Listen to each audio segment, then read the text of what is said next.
J.K. Rowling, Harry Potter and the Sorcerer's Stone. Chapter 1, Part 2. Mrs. Darcy had a nice day, normal day. She told him over dinner all about Mrs. Next Door's problems with her daughter and how Dudley had learned a new word, shan't. Mr. Darcy tried to act normally. When Dudley had been put to bed, he went into the living room in time to catch the last report of the evening news. And finally, bird watchers everywhere have reported that the nation's soul have been behaving very unusually today.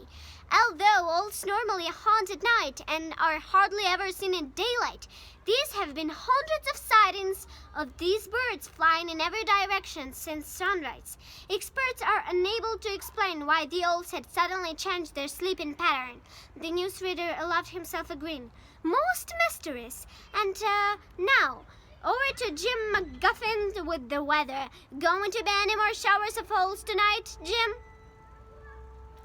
Well, Ted, said the weatherman, I don't know about that, but it's not only the owls that have been acting oddly today. Viewers as far apart as Kent, Yorkshire and Dundee have been phoning in to tell me that instead of the rain I promised yesterday, they've had a downpour of shooting stars. Perhaps people have been celebrating bonfire night early. It's not until next week, folks, but I can promise a wet night tonight. Mr. Darcy sat frozen in his armchair. Shooting stars all over Britain, owls flying by daylight, mysterious people in cloaks all over the place, and a whisper about the Potters. Mrs. Darcy came into the living room carrying 2 cups of tea.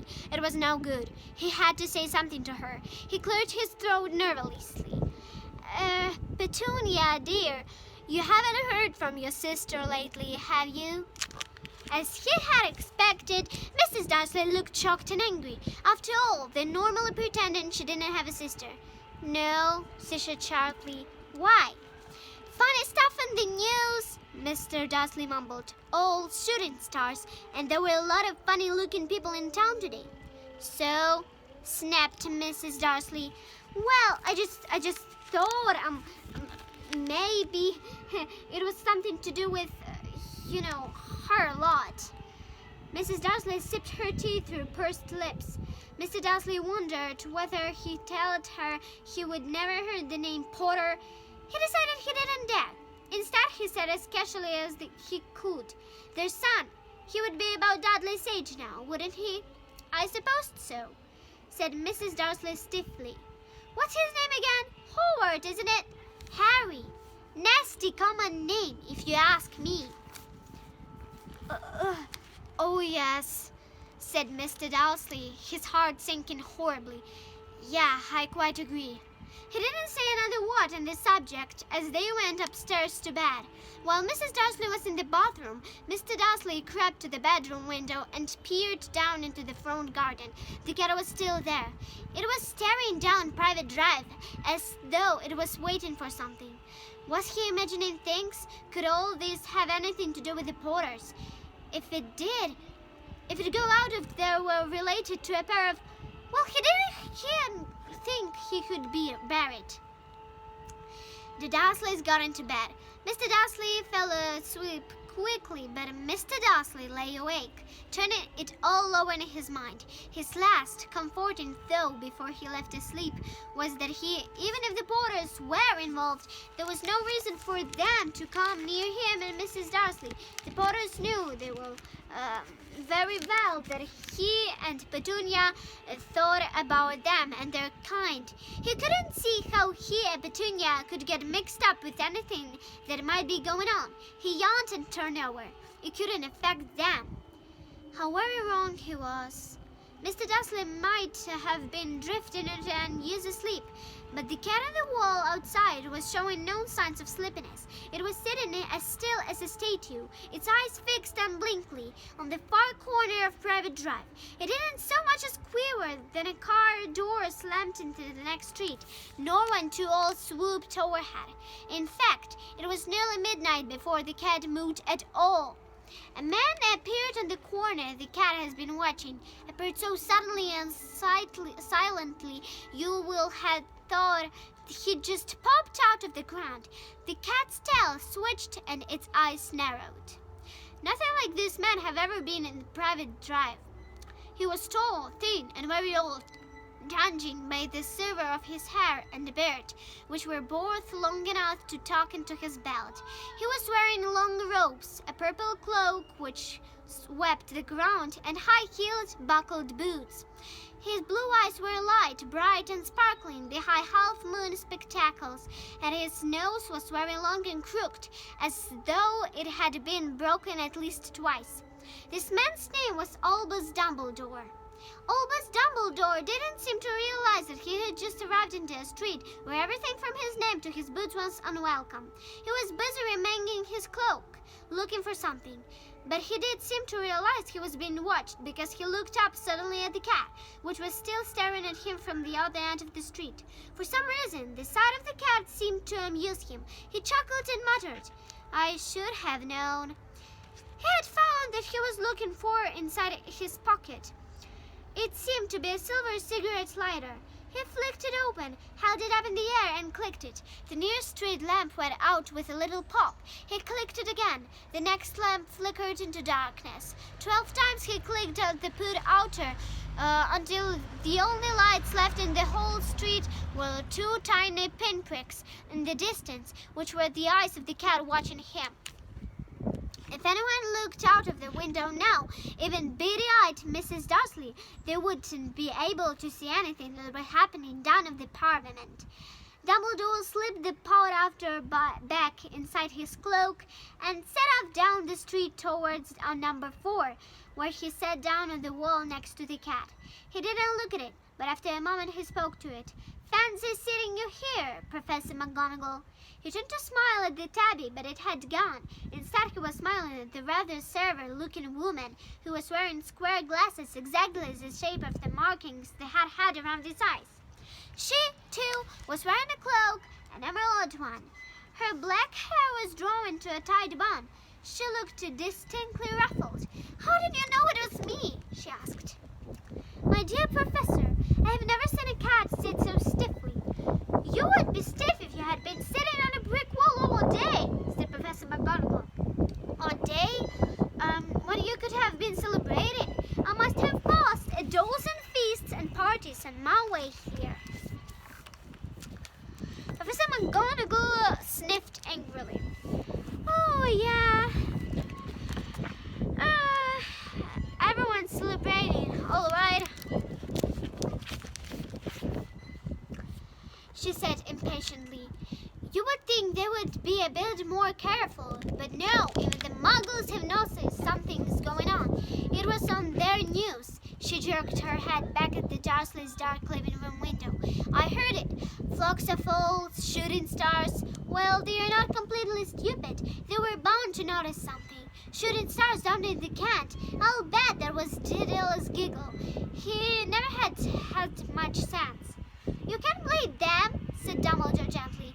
"We have had precious little to celebrate for 11 years. "I know that," said Professor McGonagall irritably. "But it's no reason to lose our heads. People are being downright careless out on the streets in broad daylight, not even dressed in Muggle clothes, swapping rumors." She threw a sharp, sideways glance at Dumbledore hair, as though hoping he was going to tell her something, but he didn't. So she went on.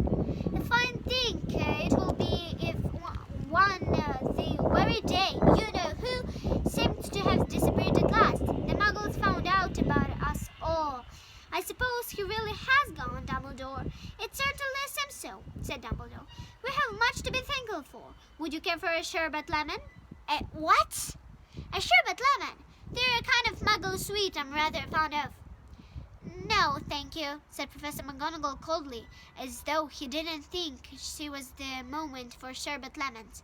"As I say, even if you know who has gone—" "My dear Professor, surely a sensible person like yourself can call him by his name. All this you-know-who nonsense. For 11 years I have been trying to persuade people to call him by his proper name, Voldemort. Professor McGonagall flinched, but Dumbledore, who was on sticking two sherbet lemons, seems not to notice. It all gets so confusing if we keep saying you-know-who.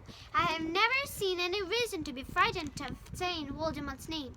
I know you haven't, said Professor McGonagall, shouting half experiment, half admiring. But you're different. Everyone knows you're the only one you know. All right, Voldemort was frightened off. You flatter me, said Dumbledore calmly. Voldemort had powers I will never have. Only because you're too, well, noble to use them. It's lucky it's dark. I haven't blushed so much since Madame Porfme told me she liked my new earmuffs. Professor McGonagall shot a sharp look at Dumbledore and said, the owls are nothing to the rumors that are flying around. You know what everyone's saying about why he disappeared? About what finally stopped him? It seemed that Professor McGonagall had reached the point she was most anxious to discuss. The real reason she had been waiting on a cold, hard wall all day, for neither a scared nor a sweet woman had she fixed Dumbledore with such a piercing stare as she did it now. It was plain that whatever everyone was saying, she was not going to believe it until Dumbledore told her it was true. Dumbledore, however, was choosing another sherbet lemon and did not answer. What they are saying, she pressed on, is that last night Voldemort turned up in Godric's Hollow. He went to find the Potters. The rumor is that Lily and James Potter are that they are dead. Dumbledore bowed his head. Professor McGonagall gasped. Lily and James, I can't believe it. I didn't want to believe it. Oh, Albus. Dumbledore reached out and patted her on the shoulder. I know, he said heavily. Professor McGonagall's voice trembled as she went on. That's not all. They're saying he tried to kill the Potter's son, Harry. But he couldn't. He couldn't kill that little boy. No one knows why or how, but they're saying that when he couldn't kill Harry Potter, Voldemort's power somehow broke, and that's why he's gone. Dumbledore nodded glumly. It's true? Faltered Professor McGonagall. After all he's done, all the people he's killed, he couldn't kill a little boy? It's astounding. Of all the things to stop him, but how in the name of heaven did Harry survive?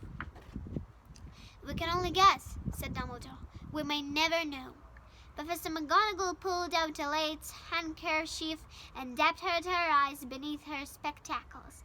Dumbledore gave it a great sniff as he took a golden watch from his pocket and examined it.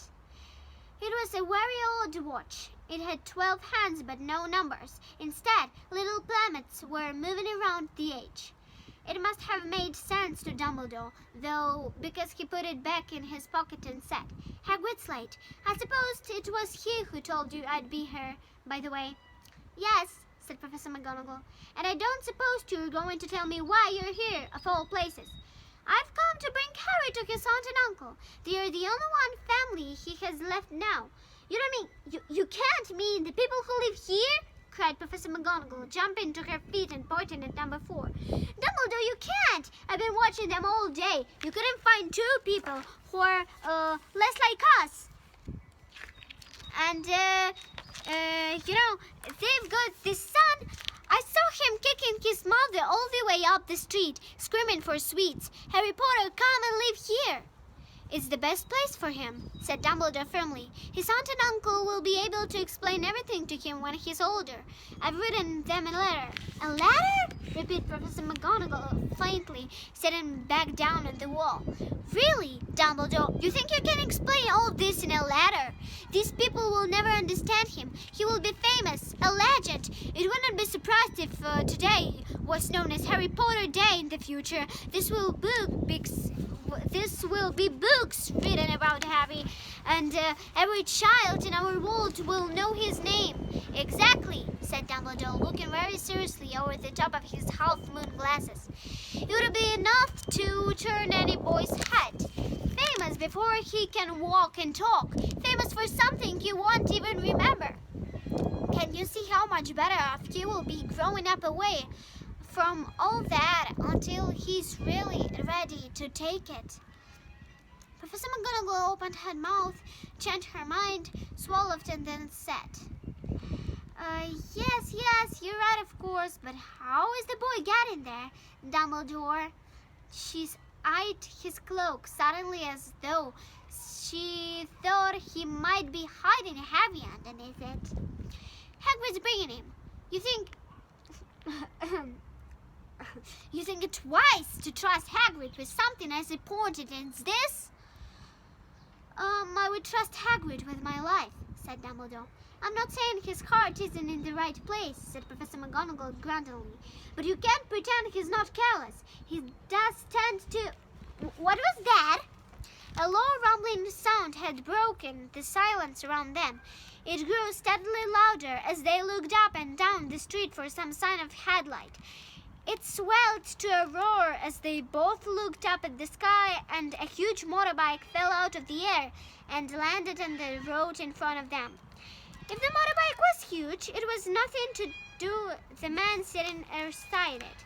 He is almost twice as tall as normal man and at least 5 times so wide. He looked simply too big to be allowed, and so wild, long tangles of plushy back hair and beard hid most of his face. He had hands the size of dustbin lids, and his feet in their leather boots were like baby dolphins. In his vast, muscular arms, he was holding a bundle of blankets. Hagrid, said Dumbledore, sounding relieved. At last. And where did you get that motorbike? Borrowed it, Professor Dumbledore, sir, said the giant, climbing carefully off the motorbike as he spoke.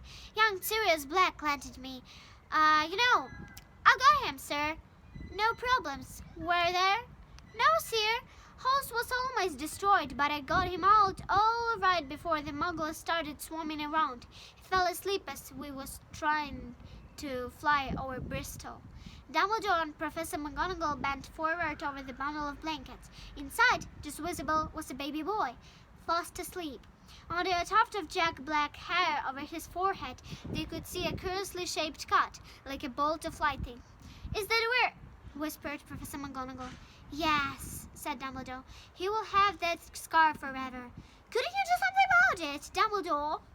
Even if I could, I wouldn't. Scars can come in useful. I have one myself about my left knee, which is a perfect map of the London Underground. Well, give him here, Hagrid. We would better get his over with. So this is Hagrid. Dumbledore took Harry in his arms and turned towards the Dursleys' house. Could I say goodbye to him, sir? Asked Hagrid. He bent his great shaggy head over Harry and gave him what must have been a very stretchy, whiskery kiss. Then, suddenly, Hagrid let off a howl like a wounded dog. Shh! Hissed Professor McGonagall. You wake up the muggles! Sorry, sobbed Hagrid, taking out a large spotted handkerchief and burying his face in it. But I can't stand it. Lily and James dead, and poor little Harry after life with muggles. Yeah, it's all very sad. But get a grip on yourself, Hagrid, or we will be found, Professor McGonagall whispered, patting Hagrid grimly on the arm as Dumbledore stepped over the low guard and walked to the front door. He laid Harry gently on the doorstep, took a letter out of his cloak, turned it inside Harry's blankets, and then came back to the other two. For a full minute, the 3 of them stood and looked at the little bundle. Hagrid's shoulders shook. Professor McGonagall blinked furiously, and then twinkling light had usually shone from Dumbledore's eyes seemed to have gone out. Well, said Dumbledore finally, that's that. We have no business staying here. We may as well go and join the celebrations. Yeah, said Hagrid in a very muffled voice. I had best get this bike away. Good night, Professor McGonagall. Professor Dumbledore, sir. Wiping his streaming eyes off his jacket sleeve, Hagrid swung himself onto the motorbike and kicked the engine into life. With a roar, it rose into the air and off into the night. I shall see you soon, I expect, Professor McGonagall, said Dumbledore, nodding to her. Professor McGonagall blew her nose in reply. Dumbledore turned and walked back down the street. On the corner he stopped and took out the silver put-outer. He clicked it once and 12 balls of light sped back to their street lamps, so the private drive glowed suddenly orange, and he couldn't make out if Tabby Cat slinking around the corner and at the other end of the street. He could just see the bundle of blankets on the step of number 4. Good luck, Harry, he murmured. He turned on his heel and with a swish of his cloak he was gone. A breeze ruffled the neat hedges of Private Drive, which lay silent, tidy under the inky sky, the very last place you would expect astonishing things to happen. Harry Potter rolled inside his blankets without waking up. One small hand closed the ladder beside him and he slept on, not knowing he was special, not knowing he was famous, not knowing he would be woken in a few hours' time by Mrs. Dursley's scream as she opened the door to put out the milk bottles, nor that he would spend the next few weeks being prodded and pinched by his cousin Dudley. He couldn't know that at this very moment, people meeting in secret all over the country were holding up their glasses and saying in hushed voices, "To Harry Potter, the boy who lived!"